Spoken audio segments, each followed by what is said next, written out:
Hi, my name is Sandy Carter, and I'm IBM's General Manager for the Cloud Ecosystem, and welcome to our Coffee Break series.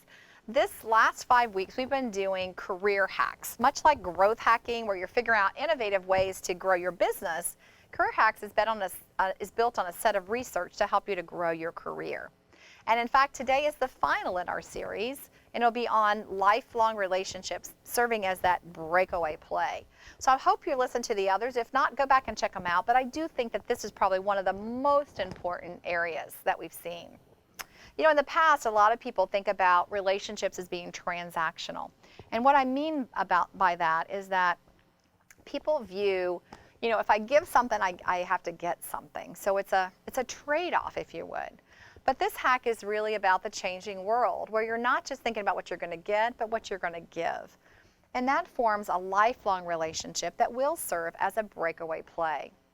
Now, part of this is based on a whole set of research, but one piece was a research study that was done at IBM looking at how do you do breakaway moves in your career, whether that's inside a big company or outside a company. And one of the top 3 things was how you build your network. Are you doing it with that end goal in mind of making your #1 quarter, or are you doing it for the long term, which actually turned out to be the #1 requirement for really getting that view in your business? And I'll give you a story here. I came into a conference once, and as I went into the conference, I knew we were supposed to have a very outstanding speaker. His name was Jeffrey Gitomer, #1 business bestseller author in the world ever, even today. He wrote the Little Red Book of Sales and many other books. So as I went into the room, even though he's a great speaker, that front row was empty. And as a speaker, I know, wow, I love to have someone sitting on the front row so that I can see their eyes and their head nod. So I went and sat on the front row. As I was sitting there during the speech, it was amazing. I started tweeting away, so I was down like this a lot, but listening. And after the presentation was over, Jeffrey hopped off the stage and came right up to me. The guy sitting next to me said, "Oh, it's because you were using your phone the whole time. He thinks you were doing email," and walked away laughing. But what it turned out to be is he came over to thank me. The first thing I said was, "I wasn't doing mail, I was tweeting you." And he said, "I know. I have a social dashboard and I saw all the great tweets that you did. That was outstanding, and I want to thank you for sitting on the front row." We exchanged cards. And the next morning, I got this email, and the subject line was, "Holy wow." And it was from Jeffrey Gitomer. I had to open the email.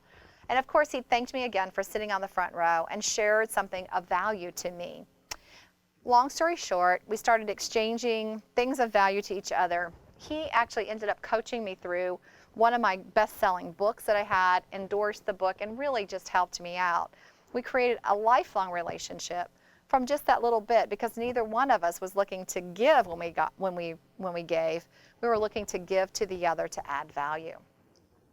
Now, you know, this can be applied to everybody, young girls as well. My daughter was, looking for a great math class, and as she got accepted into this math class, she was really reluctant to go. But at her age of 16, I thought what she really needed was a great role model. And one of the women, I've introduced her to many, but one of the women was a hip, cool young woman that really had an impact on my daughter's life like I could not as a mom, that made it okay for her to go and be smart at math and to do things like that. In fact, in the little book that I wrote on these career hacks, my daughter wrote a little story about how this really gave her confidence in someone treating her with a lifelong relationship to do some of these tough things. And I think as we think about those relationships, all of us out there, media is a lifelong relationship. What types of things do we emulate that's on TV? For women, for instance, who want to go into tech careers. You know, if you think about some of the bad examples, Mad Men, where women in tech are viewed almost as secretaries, to contrast that with CSI Cyber, where Patricia Arquette is playing the lead cybersecurity detective that sets such a great role model that girls all over the world will have a lifelong relationship with in the media as well. So for this one of having a lifelong relationship, think about a couple things. One is network. Have a plan to network and get out there and make sure it's on your calendar, on your agenda, prioritize it.